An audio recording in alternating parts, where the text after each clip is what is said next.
پیارے نبی نے ارشاد فرمایا، موت ڈرنے کی چیز ہے،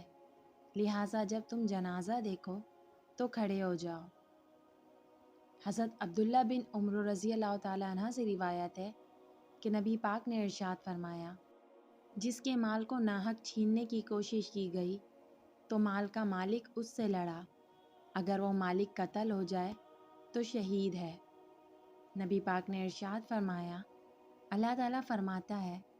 میں اپنے بندے کے گمان کے مطابق ہوتا ہوں، اگر اچھا گمان رکھے تو اچھا، اور اگر برا گمان رکھے تو برا۔ رسول پاک نے ارشاد فرمایا، ہرگز وہ آدمی جہنم میں داخل نہیں ہو سکتا جو سورج نکلنے سے پہلے فجر کی نماز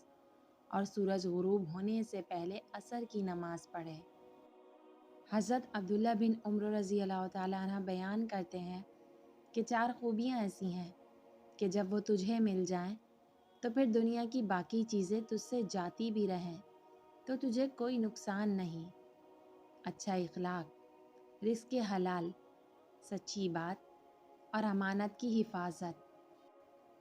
سیدنا انس رضی اللہ تعالیٰ عنہ سے روایت ہے کہ ایک آدمی نے نبی پاک کے پاس آ کر سوال کیا